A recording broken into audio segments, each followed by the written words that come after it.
రూ. 300 కేజీ అనుకుందాం, పోనీ 100 అనుకుందాం కేజీ, ఓ 10 కేజీలు వాడితే 1 కేజీ వస్తుంది. మరి అది తెచ్చి ఇందులోకి ఎందుకు కలుపుతారు 300 రూపాయలకి ఇవ్వడానికి? అట్లాగే గోవుది ఉంది అంటున్నారు వీళ్ళు. గోవుది ఇవాళ చీప్ అండ్ బెస్ట్ మామూలు మటన్ చికెన్ ఎంత ఉంది? 800 దాకా మటనే ఉంది.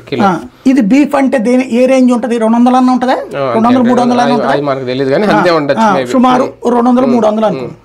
ఒక 5 కిలోలన్నా కలిపితేనే కదా ఈ నూనె వచ్చేది. అప్పుడు ఆ లెక్కను చూస్తే దాంతో ఏం మురుగుతుంది? ఎందుకు లాభం వస్తుంది?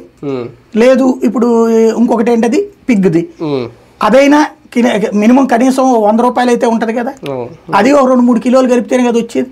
అంటే ఇంత అవన్నీ కలపాలంటే ఉద్దేశం ఒకటే, ఖచ్చితంగా కుట్ర ఉండాలి, అంతేగాని నిర్లక్ష్యం అవదు. అవి కలుపుతున్నారంటే ఆ కుట్ర చేసేవాడి ఇంటెన్షన్ ఏంటి? అది జగన్మోహన్ రెడ్డి కుట్ర చేశాడా, లేకపోతే అక్కడ ఉన్న అధికారులు కుట్ర చేశారా, కలుపుతున్నవాడు మధ్యలో కుట్ర చేస్తున్నాడా?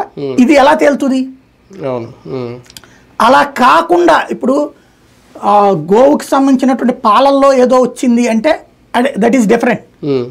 కానీ ఇక్కడ అంటున్నది బీఫ్ అంటున్నాం మనం, అదే కదా, పిగ్ అంటున్నాం. అంటే యాక్చువల్గా మిల్క్ అంటేనే ఫ్యాట్, అది వచ్చేదే యానిమల్ లోంచి. ఓకే, అంటే నేనేమి దాన్ని కవర్ చేయడే ఉద్దేశం లేదు, మామూలుగా జనరల్గా మాట్లాడుకుంటున్నాం. ఇప్పుడు డాక్టర్స్ కూడా